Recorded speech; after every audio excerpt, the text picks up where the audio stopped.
ഇപ്പൊ പൊതുവെ എന്ന് പറയുമ്പോൾ ഒരു സിനിമയുടെ പ്രേക്ഷകർ വിലയിരുത്തുന്നത് പലപ്പോഴും ഒരു മൂവി റിവ്യൂ ഒക്കെ കണ്ടിട്ടായിരിക്കും ഫസ്റ്റ് ഡേ ഒക്കെ വന്നത്.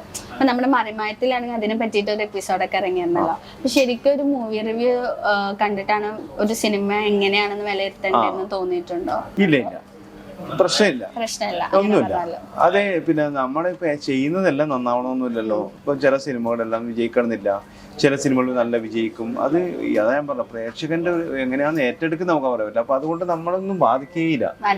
ഇല്ല, നമ്മളെ പുതിയ പുതിയ രീതികളിലേക്ക് പോകും. പിന്നെ സങ്കടങ്ങളോ സന്തോഷങ്ങളോ ഒന്നും ഇല്ല, എല്ലാം ഒരു രീതിയിൽ അങ്ങോട്ട് പോകും. നമ്മുടെ ജോലിയും കൂടിയാണല്ലോ. ഏത് സിനിമയിലും അഭിനയിക്കുക അത് നല്ല വൈറലാവും ചിലപ്പോൾ.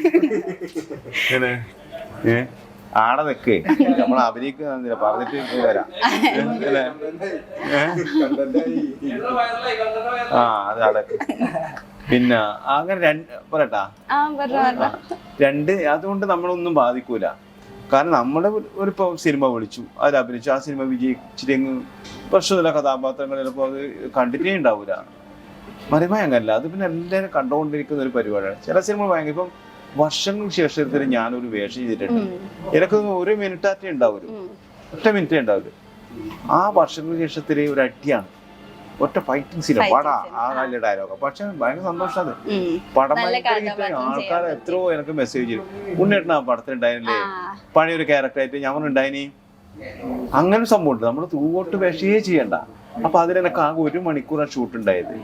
ഞാൻ ഒരു 5 മിനിറ്റ് ഷൂട്ടിൽ ഞാൻ പോകും. എന്തറിയാ, നമ്മൾ ആര് വിളിച്ചാലും പോകും.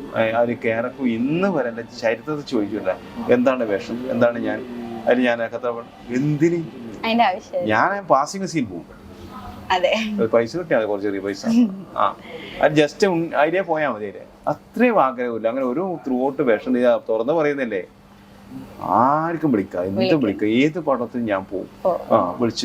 ഞാനിപ്പോ ഈ ഒരു ഇന്റർവ്യൂവിന് ജയൻ സാറ് പറഞ്ഞു എനിക്ക് വരണം എന്ന് പറഞ്ഞു.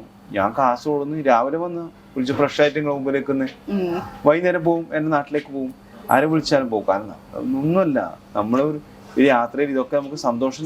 നമ്മളൊരു പടത്തിൽ അഭിനയിച്ച് അതിന് നിങ്ങളോട് കുറച്ച് കാര്യങ്ങൾ ചോദിക്കുന്ന ഉത്തരം പറയാൻ ഞാൻ ബാധ്യസ്ഥനാണ്. ആ പടം നല്ല സിനിമയാണ്, എന്തായാലും ഇഷ്ടരാക്കുക, മോശമാവില്ല. പടം നല്ല ജയൻ സാറ് ചെയ്ത നല്ലൊരു സംവിധാനത്തിന്റെ ശൈലി ഉപയോഗിച്ചിട്ടുണ്ട്. പിന്നെ ആർട്ടിസ്റ്റ് എല്ലാം നല്ല അടിപൊളി തന്നെയാണ്. പിന്നെ എല്ലാവരും എൻ്റെ ഒരു ക്രൂ അടിപൊളിയാണ്. പിന്നെ നല്ല സാങ്കേതിക ഉണ്ട്. പിന്നെ അതുപോലെ എൻ്റെ പ്രൊഡ്യൂസറായാലും തിരക്കഥയായാലും നല്ലതാണ്.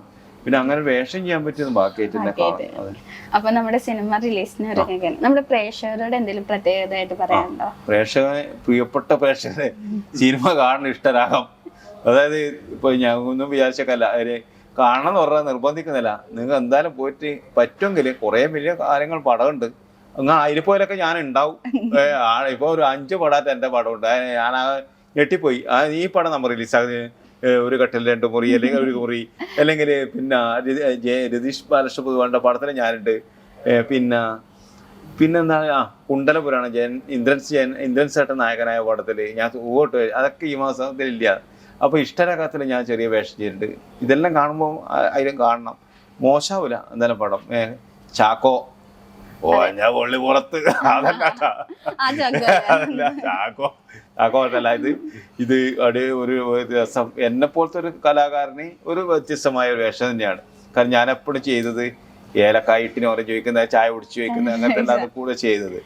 അപ്പൊ ഇതിലൊരു അച്ഛന്റെ ക്യാരക്ടറാണ്. എനിക്കൊരു മോഡലുണ്ട്, കാമുകി ഉണ്ട് എന്ന് പറയുന്നില്ല. ഇന്നും വരെ ഒരു സിനിമയിലൊക്കെ കാമുകി തന്നിട്ട അല്ലെ, ഭാര്യ ഒന്നും ഉണ്ടായിട്ട.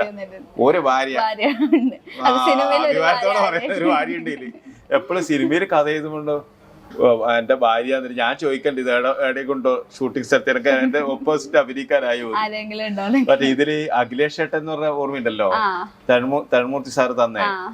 അപ്പൊ അതിലും ഭയങ്കര കാമുകിയുണ്ട് പറഞ്ഞു. ഞാൻ സാറിനോട് വെച്ചു എന്റെ കാമുകിന്റെ സീനുണ്ടോ, അതൊക്കെ എടുത്ത് കഴിഞ്ഞു. അവളത് വേറെ, നിങ്ങളത് വേറെ. അങ്ങനെയാണ് പറയുമ്പോ ഭയങ്കര കാമുകൻ അഖിലേഷ് ചേട്ടൻ. അതെ, ഇപ്പൊ എന്നെ അഖിലേഷ് ചേട്ടാന്ന് വിളിക്കുന്ന ആൾക്കാരാണ്. അഖിലേഷ് ചേട്ടന്റെ ഗ്രൂപ്പൊക്കെ ഉണ്ടായിരിക്കുന്നു വാട്സപ്പ്. ആ സമയത്ത് എന്നെ ഓൺലൈൻ കൊറോണ സമയമാണ് എല്ലാരും ഇന്റർവ്യൂ ചെയ്ത്. എങ്ങനെ അറിയാം, മീഡിയ വൺ, ഏഷ്യാനെറ്റ്, മാതൃഭൂമി എല്ലാം ഓൺലൈനായിട്ട്. കൊറോണ വീട്ടിലിരുന്നുകൊണ്ട് ഫോൺ വെച്ചിട്ട് ഇന്റർവ്യൂ ഇട്ട് അഖിലേഷ് ചേട്ടൻ ഇന്റർവ്യൂ വേണമെന്ന് പറഞ്ഞിട്ട് അങ്ങനെ വലിയൊരു സംഭവമാക്കിയിരുന്നു അന്ന്. എന്നോട് തഴിമൂർത്തി സാറും പറഞ്ഞിരുന്നു, അടിപൊളിയായിരുന്നു, പിന്നെ നന്നായിരുന്നു, പിന്നെ ഉണ്ണി നന്നായി ചെയ്തു, വലിയ ഡയറക്ടറല്ലേ, നമ്മളെ അങ്ങനെ കണ്ടില്ലേ ഒരു വേഷം ചെയ്യാൻ, എന്നെ വേണം, നിങ്ങൾ എന്നെ വേണം എന്ന് പറഞ്ഞിട്ട് വിളിച്ചതാ. ഞാൻ എന്തിനപ്പോ ഇങ്ങനെ വിളിക്കുന്ന ചോദിച്ചു. അപ്പൊ ആ വേഷത്തിന് അത്രയും പ്രാധാന്യം നമുക്കറിയില്ലോ, പടം കാണുമ്പോ മനസ്സിലായത്. അടിപൊളിയായിട്ട്. അപ്പൊ ചേട്ടൻ പറഞ്ഞ പോലെ തന്നെ ചേട്ടന്റെ ഒരുപാട് സിനിമകളൊക്കെ വരാറുണ്ട്.